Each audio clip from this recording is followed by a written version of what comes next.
Boker Tov, good morning, everybody, and welcome to today's Torah study. We're learning the Parsha of the week. It's a double Torah portion, Parshas Behar and Bechukosai. It's a third double portion in a series of 4 weeks. And it's also going to be Shabbos Parshas Chazak this week, which means that we are concluding the book of Leviticus, the book of Vayikra. Concluding the book of Vayikra. We're starting the book of Bamidbar. It's very exciting times. The Torah portion this week speaks a lot about Behar means the mountain, and Bechukosa means the commandments. In Parshas Behar, we're learning about, we're on page 811. Page 811. Just to give you a little context, the Parsha of Behar has 7 positive and 17 passive commandments. They relate to the Sabbatical year, which was what we're going to talk about today. Let's talk about the mitzvahs relating to the Sabbatical year. For number one, there's a passive commandment not to work the earth during the Sabbatical year. Another one, not to do any work with trees during the Sabbatical year. Another one is not to harvest that which grows wild during the Sabbatical year. Number 4 is not to gather the fruit of the tree during the Sabbatical year in the way that it is gathered every year. A positive mitzvah is counting 7 cycles of 7 years. Then, every 7th cycle of 7 years, you reach year number 49.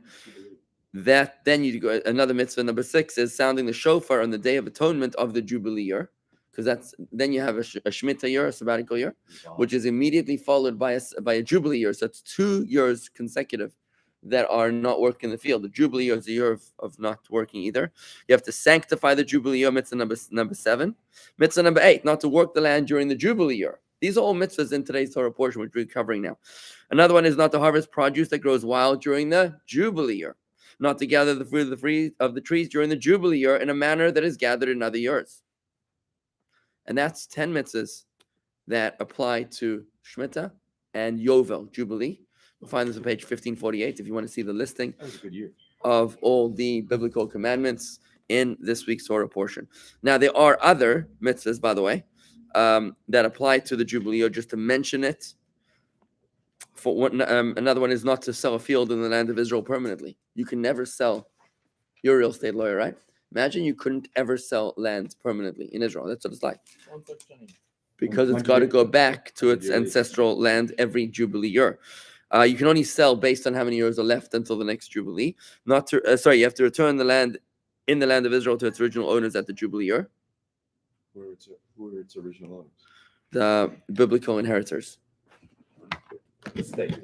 No, there's the 12 tribes, and each tribe had its families that were the ancestral families of various lands. So it has to return to that land, which means that way nobody ever becomes impoverished, because they know that in a certain amount of time, within their lifetime, hopefully they'll get real estate once again. Okay, without getting too much into the other commandments related, yeah.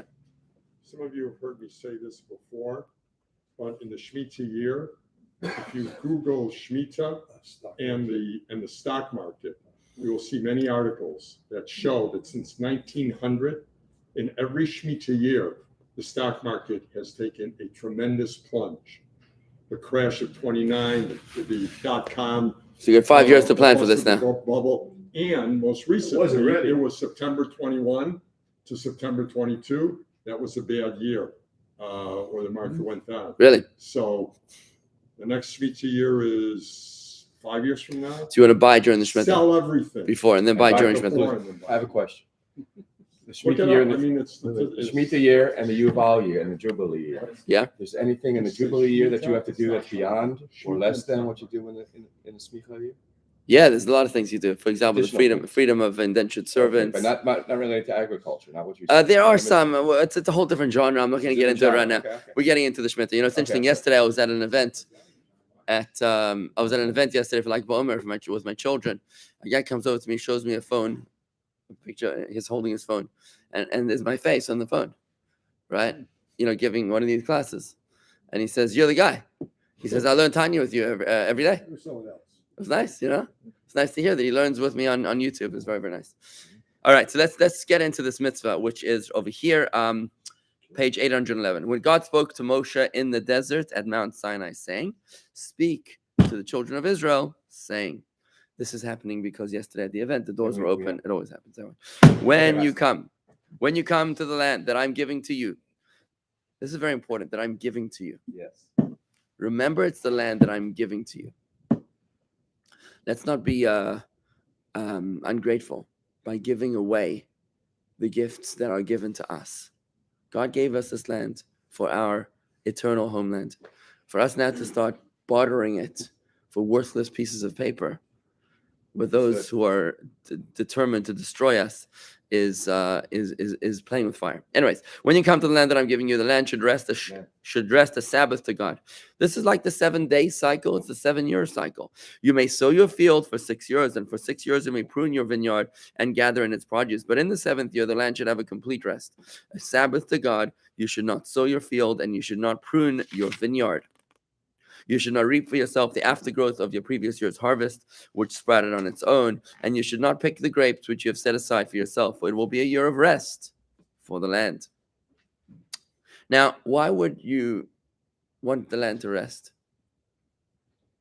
It's good for the land. It's good for the land.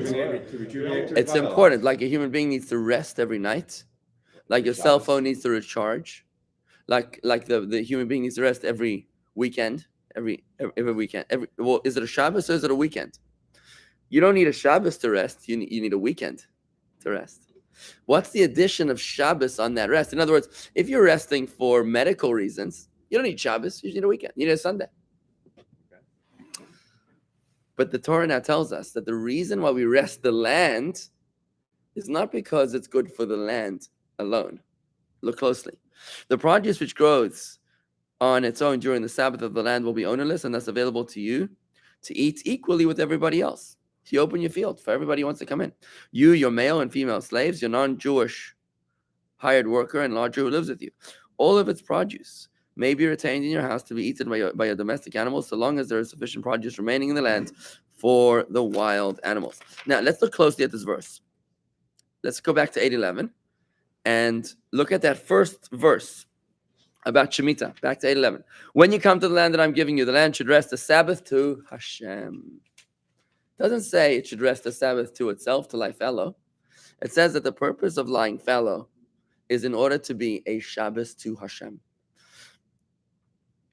What's revitalizing our relationships with one another, revitalizing our relationship with the land, and revitalizing our relationship with Hashem?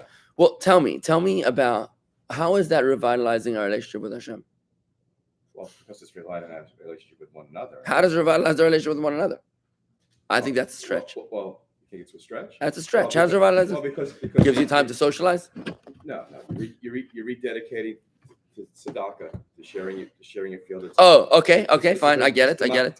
So it's social. The word democratization. It's democratization of relationships, revitalizing relationships within the community, and in doing that, that's. It's interesting when you ask a question of capitalism versus socialism. If the Torah is capitalist or socialist, it's interesting. What is the Torah view on this economic structure? The socialists consider capitalism evil. Capitalists consider socialism stupid and evil, right? And evil, right? That's interesting. What was Reagan that said? Reagan said, socialism is the equal distribution of misery, and capitalism is the unequal distribution of happiness. Right? It's interesting, right? So which is the Torah way? Certainly, you can't say that it's either one or the other. I call it compassionate capitalism. That's what I call it, compassionate capitalism, because let me show you this. No, it's compassionate capitalism.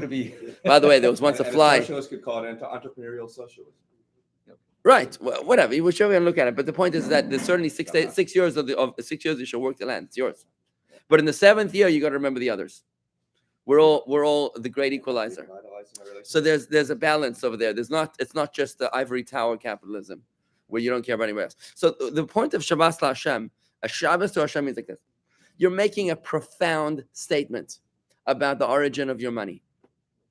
That's what you're doing. You're saying I'm resting because the boss does not allow transactions or generation of wealth during this year, right? So who is the boss of my company, right? Who signs my checks? Think about that. So if you consider yourself the master of your own destiny, the master of your own prosperity, then you'll say, look, I'm going to do what I need to do when I need to do it in order to reach where I need to be. But if you recognize and acknowledge that there is a master of the universe, and that master of the universe is not just a global God, but he's a personal God. A personal God. He is my Father, cares for me. Guys, let me just say one thing. There was a fly once at the Rebbe's Farbrengen, and the Rebbe commented and he said, no, maybe it's some sort of a soul that's come to learn Torah. Leave him be. Let him learn I Torah. was just going to say something like that. He's here for If only he stood still or sat still. Yeah. It's not sitting still. Yeah, next thing I know, someone's going to get slapped in the face. So, what? Well, there we The go. only imposition or problem is that this affects only farmers. Oh. Everybody else gets a Can we thing. Right. It's almost like it's Seriously. unfair. It's almost unfair. very How do unfair. we It's apply only, it to today? it's only those people, who own land, who raise vegetables. So I can tell you, I This did applies Shmittah to. this year. I observed the Shmittah this year. You What I didn't did is plant anything back in the before Shmittah, it only applies in the He land didn't of add Israel. addition to his pool. What I did is before Shmittah, I bought a piece of real estate in Israel. I bought a piece of a vineyard. I bought I think 2 or 3 square feet in a vineyard, which was owned by me for the duration of that year. And it was under auspices of certain rabbis that ensured that it wasn't worked. So that way I too had a portion Beautiful. in the fulfillment of that mitzvah. But you know how you can't fulfill Great it? business. And this is when you understand the logic. When you understand the logic behind the mitzvah of Shmittah, you too can fulfill it. I'll show you how. So I know about that custom, but the concept of when this was written, I'm going to tell you. it One didn't second. apply to any. Hang on a minute. Let me answer you with a philosophy. You had a chance. That's right. So my answer is like this: is that it's very difficult to lock your door, to put a voicemail on your phone and an out of office message on your email for a year. I'm taking care of my priorities right now, and I am committing to my God, and therefore any business inquiries, please direct to my competitor. My non-Jewish competitor. Yeah, How right. about next Shmittah year, you let all your contributors lay fallow for a year? I like that idea. Kol hakavod. No kiddush. Okay, so That'll be tough for our, you walk in here. There's no air conditioning, no lighting. Which Right. is, So Right. with the business. so the idea is like this: is that it's a mindset, it's a paradigm shift. The mindset is one where you are acknowledging the authority of Hashem over your prosperity. Now that manifests in many more ways than in just agriculture. For example, it manifests in your ability to stop working on Shabbos. Shabbos is once a week. It's probably more difficult than resting on the 7th year. For you to say, I'm not taking this client, I'm not going to take that call, I'm not going to do this business trip. We have a member of our congregation who's the CFO of a public company, and he was very, very nervous about telling his new boss that he is Shabbat observant, right? When he did tell that to his boss said to him, that actually gives me more confidence in you because I know that you'll never steal from me.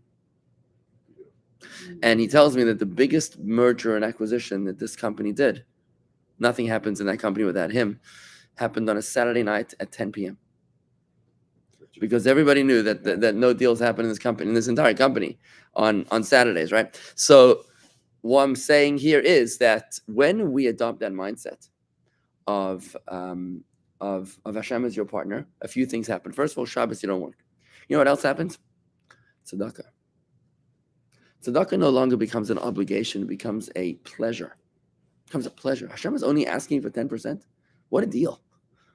He gives me millions and he's only asking for 10% or what? He could have asked for 50%. He could have asked for 70%. That's social. That's socialism. Then God would be a socialist. It's 10 and then these things. Yeah. There's nothing left. Right. So Hashem is asking for 10%. And for you to begrudge that indicates where you stand. Let me tell you a story. Story goes about this fella who came to the Rabbi, came up with a brilliant business idea. I'm not sure what kind of chassid he was, but he decided that if the Rebbe is some sort of a seer, a prophet of sorts, then maybe you should ask for business investment advice, right? So he comes to the Rebbe and he says, Rabbi, I'd like to go into business with you, where you just tell me what to do. I'll do whatever you say, and we'll share the profits. Sounds like a deal, right? Right? Yeah, he's onto something here. So the Rebbe said, okay, but 2 conditions. Number 1, you do whatever I say, no questions asked. Okay? You know, you got to watch what you pray for. Number 2, I don't want 50% of the shares. I want you to donate them to charity. And I think it was only like 10 or 20% to charity. That's it, because that's the obligation. I'll tell you what charity. Okay. So the guy says, okay, what do we do? So the Rebbe says, go back to Europe and buy out everything that you can of a certain material. As much as you can, everything that you can. Throw it all into that material. Okay. He goes back and he writes to the Rebbe, I bought, $100,000 worth of this material. And the Rebbe says, I said everything that you have. I mean, everything that you have, like mortgage the house, mortgage the car, everything. Okay. Okay. So he goes back $5 million later. Wow. He's now cornered. He has every piece of that material in existence, right? It's all his. And, but everything is on mortgage now, right? He doesn't own anything anymore. Wife left. So he's getting a little nervous, right? But he got what he prayed for, right? And now he notices that the price goes down for 10%. Why more? Okay, he's holding on tight. When it goes down 20%, he writes to the Rebbe, he's like, panic. Should we sell? The Rebbe says, no. Down 30%. When it hits 50%, the guy is flipping out, cursing his own stupidity about asking a rabbi for business advice. Right. He is furious, and he doesn't know what to do. He just doesn't know what to do. He writes an angry letter to the Rabbi. But he never actually sends it, if I remember the story correctly. And the Rebbe basically tells him when he asks, maybe in a different letter, hold on tight. Okay? Yeah, this guy is just devastated, crushed. The market turns.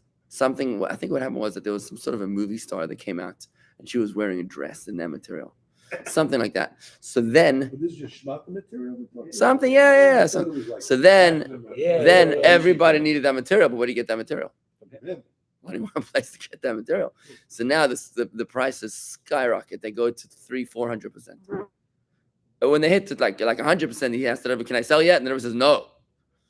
But when he hits 300-400%, that's when the Rebbe says, "Now you sell." Okay.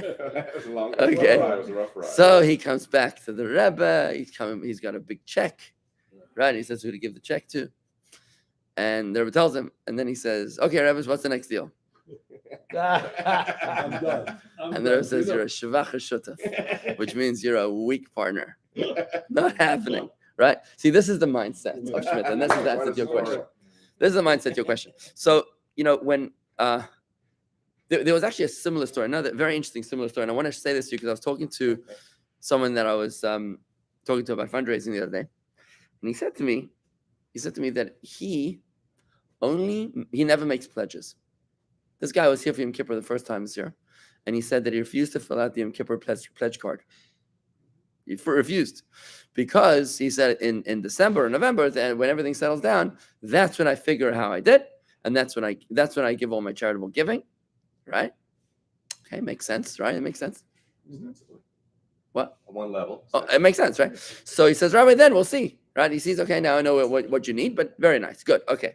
So that's how he does it. To him, the whole 10% thing was like really challenging. I mean, this guy's at the beginning of his spiritual journey, so I definitely don't want to, make it too hard for him. No, listen. My role is to educate. I said, listen, this is the mitzvah. You do whatever you want. I'm not telling you what to do, but Anyway, so what happened was that there's another businessman in our community who makes pledges always, and he commits 20%. Not when he sells. He commits 20% when he buys. Why does he do that? He does that because He says, look, I come in with a perfect trust in the master of the universe. Hashem will never bounce a check on me. Hashem will never leave me high and dry. And what's my insurance policy? My pre-pledge commitment. By me promising this pledge in advance, that guarantees the profits on the other side. But if I'm waiting to see how the dust settles, and then I make my commitment, it's nice too. Well, it's a trust in God issue. That's the answer to your question there. You really got me thinking here. So you started. So how do we do with that agriculture? This is how you do it.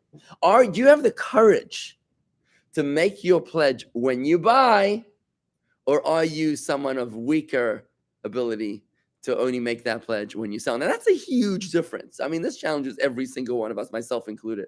When I give tzedakah, do I give tzedakah at the beginning or at the end? Right? It's a big question, and each and every single one of us is challenged to do. And that's the meaning of these words, Shabbos LaHashem, a Shabbos to Hashem. You're not doing this because it's good for the field. You're not doing it because your body needs to rest on the weekend. No, we're doing this because we recognize that Shabbos. Well, before I get into Shabbos, I'll get into that in a moment. We're doing this to recognize that the 6 years of prosperity are a product of the 7th year that we had the courage to rest. First year. What? Prior. Of the prior cycle, exactly. I mean, it's really a paradigm shift, and I noticed this in many people that I learn with, and for me, it's so interesting that the Frierdiker Rebbe says in a magnificent letter. When you get into the whole fundraising concept. So, how do you approach fundraising, Jonathan? You're a president of a big shul up north, right? How many 500 member families you had there, or more? Many people look at fundraising as a necessary evil, like. Yeah, we got to survive. We have no choice.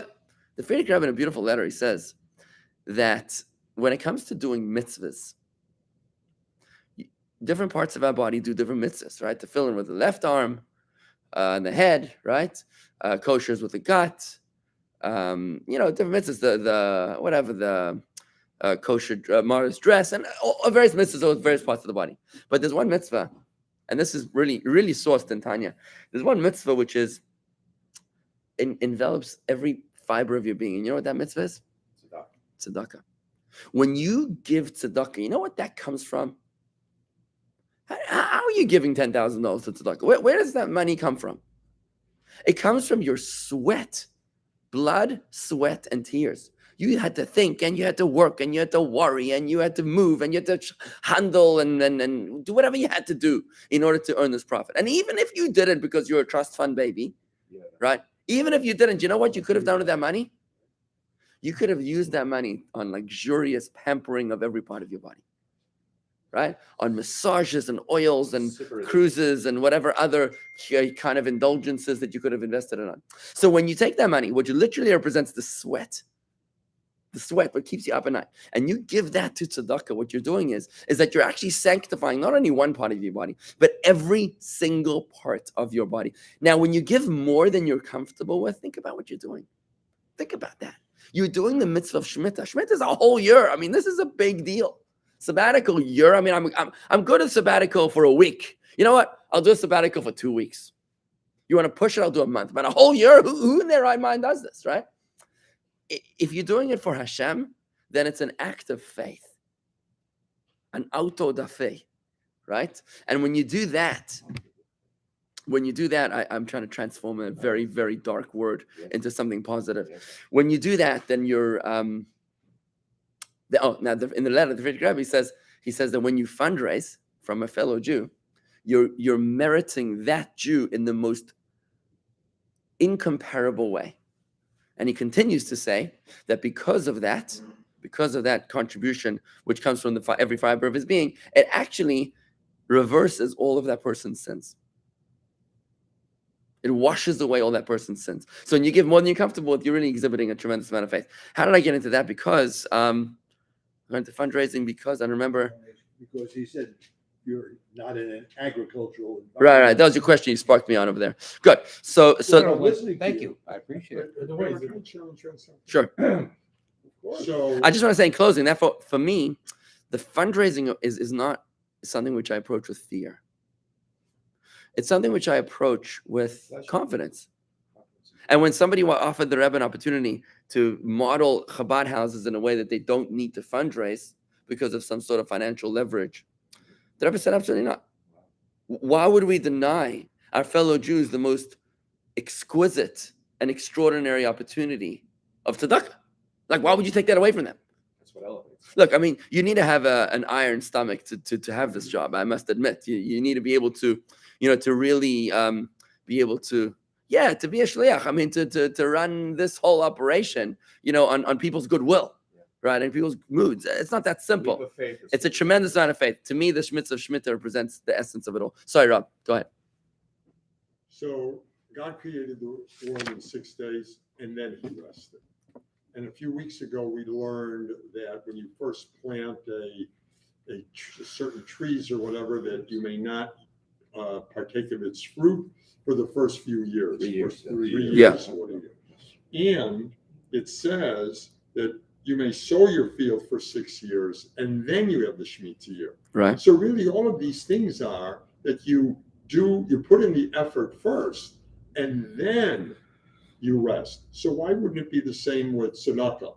That you do the work, you make the money, then you make the Because you haven't really prospered. I think it's a brilliant question, but you got it backward. You're asking a brilliant question. Your question would be correct if the Torah told us about the 6 years before the 7th year. It doesn't. Look closely at the verse. I said the seventh year is the seventh year. The Shmittah Look. year is the first year.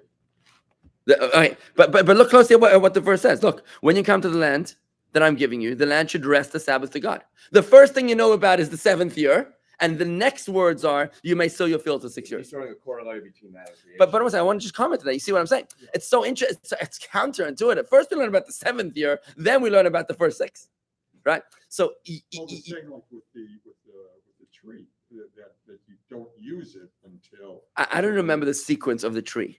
I want to focus on this one right now, where it's counterintuitive. The first of all, the Torah tells us about the rest in the 7th. Then it tells us only about the work in the first 6, and the significance of that is quite profound. The reason why the Shmittah comes before the 6 years is because the Shmittah gives you the blessing for the 6 years that follow. Well, And I want to just expand on this idea. Let me just expand on this idea. There's a lot of people that struggle to understand. How can I maintain a Torah lifestyle in a world that is so secular? How can I live by the mitzvahs of the Torah when the entire world around me is surrounded by non-Jews that don't observe the Torah?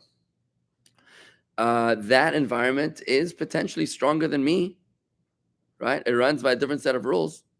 How can I struggle and prevail over this entire world, over this tide, which is going against me? The Torah therefore answers in this portion that for 6 days of the week, the 6 days of the week are following the 7th day, the Shabbos Lashem, the day of Shabbos, which is the day that it's holy. The holiness of Shabbos gives us the strength to struggle and prevail. It is the holiness of Shabbos that influences the 6 days that follows for us to be able to have the strength and the power to succeed against all odds, right? So when, therefore, I'm sorry, just finishing this point. So when, therefore, you are, I'm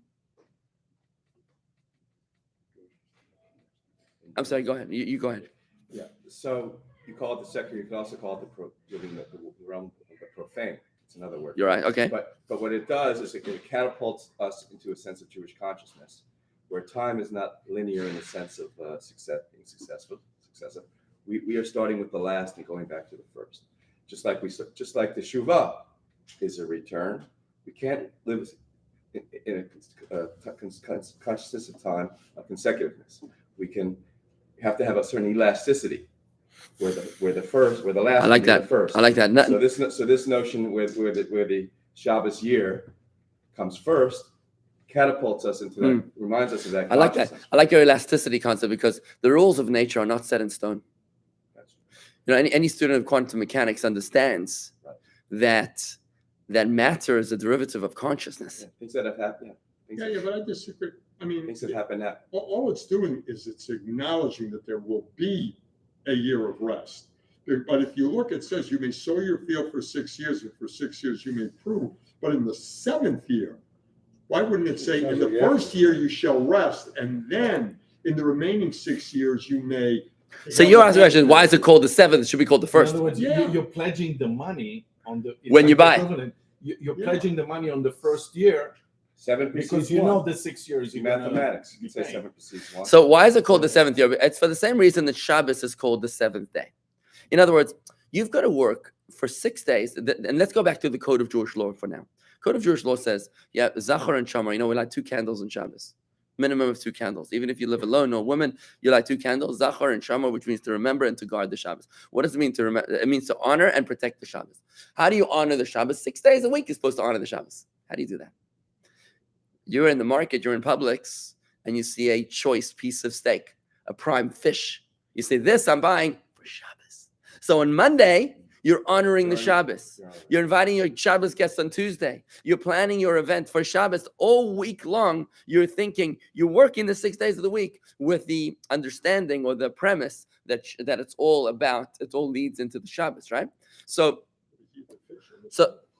and you eat the fish on the Shabbos. Now the idea here is that both the sabbatical year, the 7-year cycle, and the 7-day cycle of the weekdays, they all culminate in the Shabbos, because you know how we do yard sites here, for example. If you have a yard site on a Monday, we say to people, come to Shabbos before or after, because Shabbos blesses the days of the week, right?